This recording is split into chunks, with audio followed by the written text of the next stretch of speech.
Hello students, I am Shesh Sai. I am teaching biology today. The topic is life processes. Now, what is life process? The maintenance of living organism is essential even if they are moving, resting or sleeping. That means the life process which together perform the function of maintenance of life as this is called as a life process. Now, to remember this, we should know what is Mrs. Gren.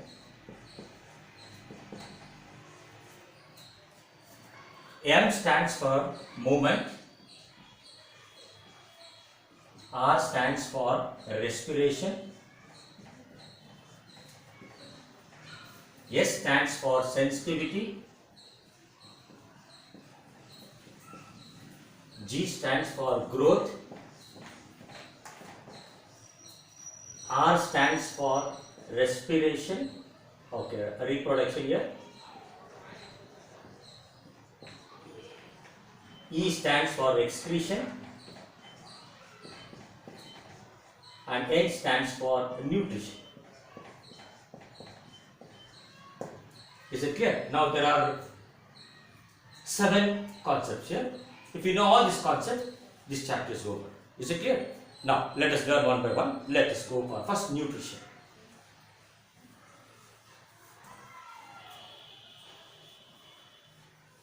Nutrition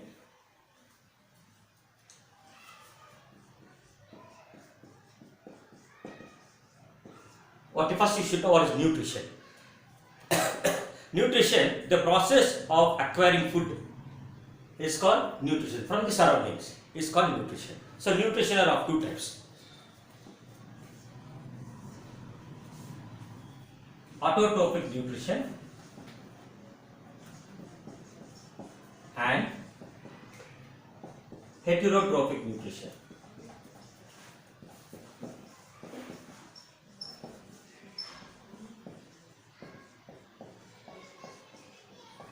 Is it clear? Now, autotrophic nutrition. Auto means self. So, for example, plants. Plants prepare their food by taking sunlight in the presence of chlorophyll, water and carbon dioxide. They manufacture food called photosynthesis. Correct? Now, first we should know how the photosynthesis is happening. Now, if I take the cross section of a leaf, I will just show you the structure of leaf and cross section. If you see this, you will understand better. You can see this is the part of the leaf. This is the top view of the leaf, and this is the cross section of the leaf when you see through a microscope. You can see a midrib here, and the leaf blade and vein here. If you just cut this, you can see xylem and phloem. This xylem and phloem together is called as vascular bundles. Is it clear? Now, if you see the cross section here, you can see the waxy cuticle, the upper epidermis, and you can see the chloroplast like a green dotted inside the cell, and you can see the air space, and finally guard cells. Now guard cells where the stomata is present and help for respiration. Is it clear now?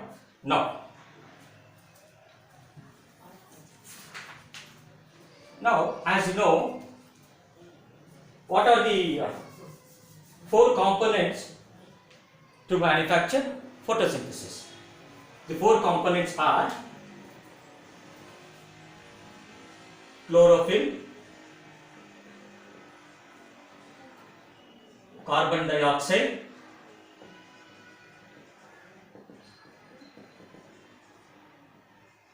water, sunlight. Is it clear? Now all 4 are very important to manufacture photosynthesis. If any one is not there, the plant will not prepare photosynthesis. Is it clear? So let us see one activity on this. Now I will take this chlorophyll here. For the chlorophyll, what I do, I will take a plant, a variegated plant, what is this, money plant or croton, and I will keep this plant in the dark for 3 days, and after 3 days, why? Because if I keep it in the dark 3 days, whatever chlorophyll is present, whatever the leaves are having chlorophyll, the food is manufactured. After that, I will take this plant and keep it in the sunlight for 6 hours.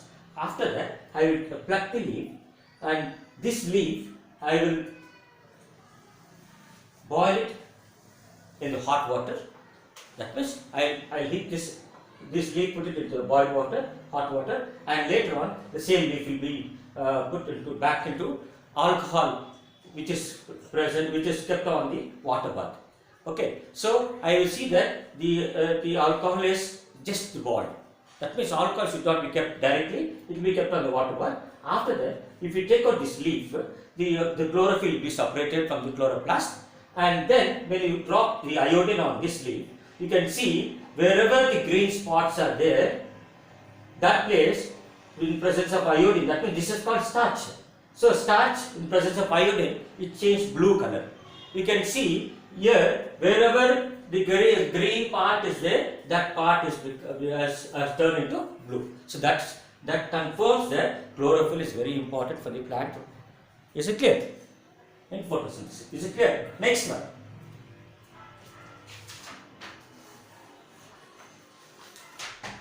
Now let me show you about this carbon dioxide. So carbon dioxide, where the exchange of gases takes place in the plant, that is in the leaf. Almost in the leaf, stem and root also. But in the leaf, you can see in the stomach part. Okay, this is called stomatal pore. Here, if you see this, you can see the structure of stoma here. You can see here. Here, there are two bean-shaped structure. It's called as guard cells, and you can see the stomatal pore in the center and chloroplast present around it. Now, when the plant absorbs water, that means when this guard cells absorbs water, the pressure increases. As it increases, it opens. So you can see the open part of the stomatal pore. So that means the gas going in and coming out. And if you see this side, here, now here the guard cells are bulged. Here the guard cells are shrinked. So that means what? The air present inside, that means what? Oxygen present inside, it's coming out to the atmosphere. This is how the stomatal pores are seen on the plants. The next one, as I told you, carbon dioxide is very important. Now if you see one more experiment here, presence of carbon dioxide, very very important. So let me do one more experiment for you. Here, the essential of carbon dioxide, that means carbon dioxide is essential for photosynthesis. I have taken two plants and I will name each plant as A, one plant as A and one plant as B. Now, I cover this by a bell jar. That means before taking to the experiment, what I will do, I will take these two plants, I will keep it in the darkness for 3 days, and after that I will bring back to the sunlight, and I will cover two jars around it, and in one pot plant, in A pot plant, I will keep there a dish containing potassium hydroxide. This potassium hydroxide, what is the presence of potassium hydroxide? This potassium hydroxide will absorb the carbon dioxide present inside the bell jar. So that means what? It will completely takes off. It will completely neutralizes. Right? So whatever carbon dioxide is there is absorbed by this. Now I will keep this in the sunlight. Okay. After that, you can take this leaf and check for the test with the iodine, whether the completed photosynthesis or not. If you see this, here in this particular plant, the plant does not make photosynthesis. Why? Because carbon dioxide is absent. How? Why it is absent? Because it is absorbed by this potassium hydroxide crystals. Is it clear now? Okay. Now, we are clear with the autotrophic nutrition. Now, let me go to heterotrophic nutrition. Now, when you go to heterotrophic nutrition, here what happens here? Hetero means what? Hetero means dependent. So, hetero means what? Dependent. That means here this is completely dependent on autotrophic. Okay. Now, for example, you see now the heterotrophic nutrition is seen in both cases like this. In amoeba, and in human beings.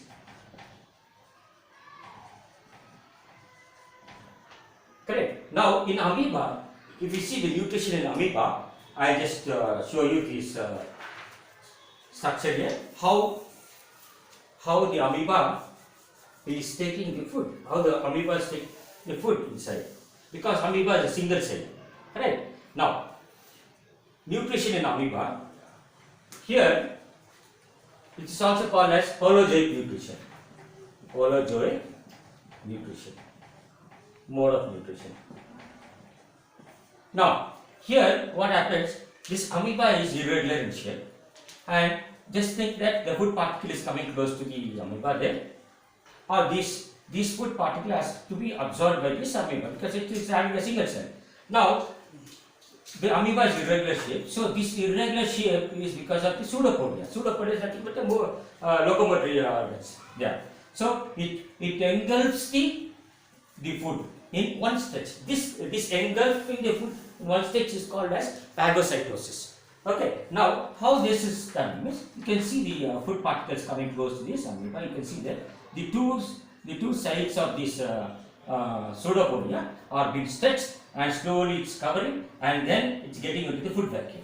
So once it gets into the food vacuum, so the food is supplied to the different parts of the body of the amoeba. Is it clear now? This is how the nutrition in amoeba happens. Now let us go to how the nutrition is, how the digestion is taking place in human beings. Okay. Now I will show you how the digestion happens in human beings. Let us know what it is. What is digestion now? What is digestion? The complex food material is broken down into simpler way, and the nutrition is absorbed by the body. Okay. Now you see this digestion. In this we have alimentary canal. That means in human alimentary canal we have the structure like this. Okay. Now how this is happening in this now?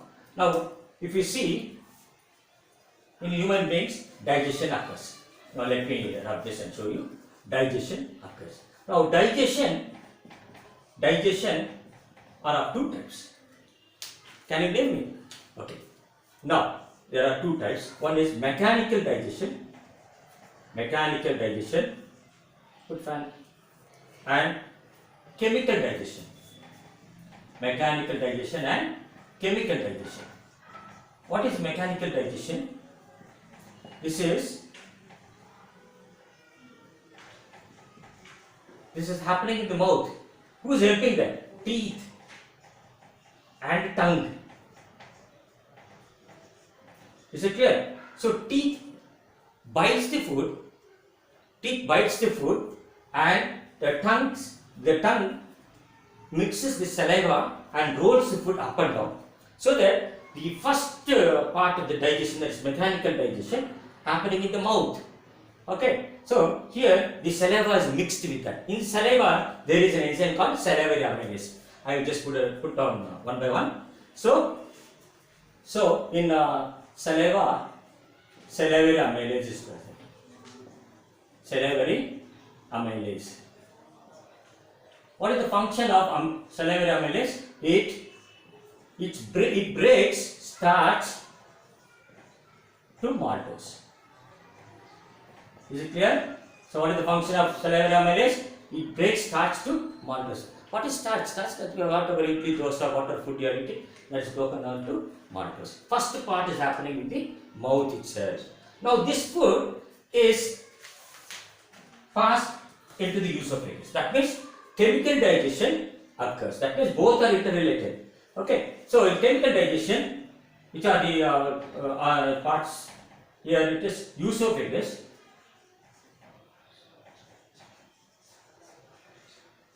Next one, stomach, small intestine,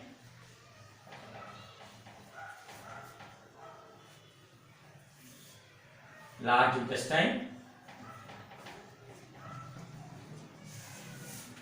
rectum, and anus. Is it clear? These are the parts of the say chemical digestion occurs. Now, the food from the mouth has reached the esophagus. Okay, and here before it's going there, before it's going to the esophagus, you have an epiglottis, a small tongue. We call it a small tongue. Here, because we have two pipes connected. That means one is windpipe, one is food pipe. When food is taken in, the tongue closes the windpipe. When you are talking, the windpipes closes the food pipe. Okay, so that we can talk clearly. That's why the younger people say, no, when you are eating, you should not talk. Is it clear? Oh. Now, if you see here, now once the food is reached to the esophagus. Now that food we call it as bolus. What do you call this as? Bolus. Clear? We call this as bolus. Once the food leaves your mouth, gets into the new esophagus, that food is called as bolus. Now this bolus reaches the stomach. In the stomach, we have an acid. Which is that acid? HCl. What we have in the stomach? Acid. In the stomach, what do we have? HCl, hydrochloric acid. This hydrochloric acid will help the food to soften the food actually. Okay, and also it kills the bacteria or whatever the microbes entering inside along with the food. And next, in the stomach, we have two digestive enzymes. One is pepsin and renin. This pepsin converts protein to polypeptide, and renin converts milk protein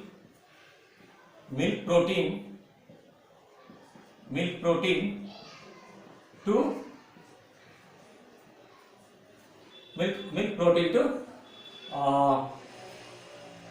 soluble curds. Is it clear? Now that's why sometimes when the digestion is not happening properly, when we bulge, we get one bad type of smell, and so that shows that this particular part of this is not digested properly. Okay. Now all these three are happening in the stomach. So the food remains in the stomach for 2 to 3 hours. Okay. The maximum time is taken. The food is present in the stomach. Now the food is softened, and once the food leaves the stomach, that we call it as chyme. What do you call this as? Chyme.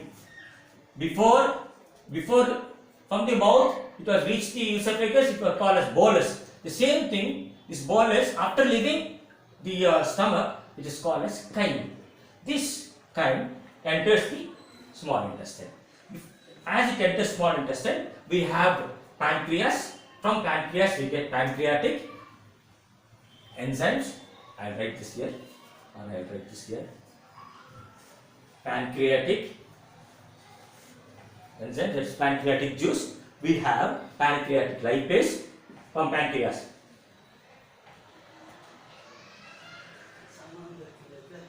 So pancreatic lipase,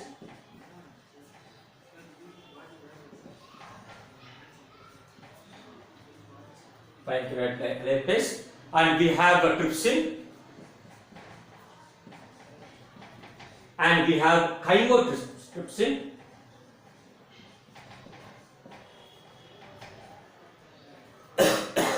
Now, what is the function of this lipase? Here you have one more as there, pancreatic amylase also is there. Pancreatic amylase. So the function of pancreatic amylase is also same. It converts this maltose, here converts maltose to glucose. Okay. Now all this pepsin, this here it converts fat to fatty acids and glycerols. Trypsin converts protein to polypeptide, both same.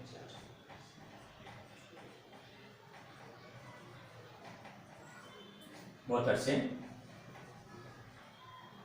Okay, now this is how the digestion is happening. Peptide, peptide. Okay, this is happening in the intestine. Now, in the intestine, we have, in the intestine, I will write this here. In the intestine, we'll have another 5 enzymes. Intestinal, that is maltase, sucrase, maltase, sucrase, lactase, and lipase.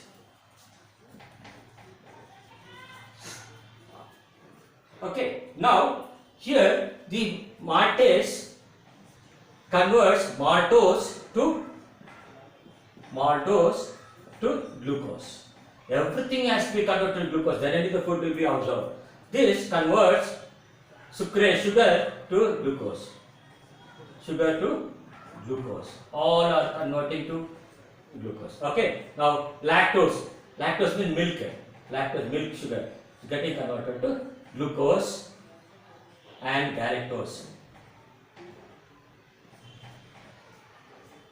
Is it clear? Now lipase, emulsification takes place here. Fats and lipids getting converted to fatty acids and glycerol. Okay, this is how digestion is taking place in case of human beings. Okay, this is also called as human alimentary canal. So this is how the food is digested. That means what we have to do for each digestion, for each food, as for breakfast or lunch or dinner, we should give minimum 4 to 5 hours time. Then only the food will be absorbed properly and we will not get any type of defect in the digestion. Okay, thank you.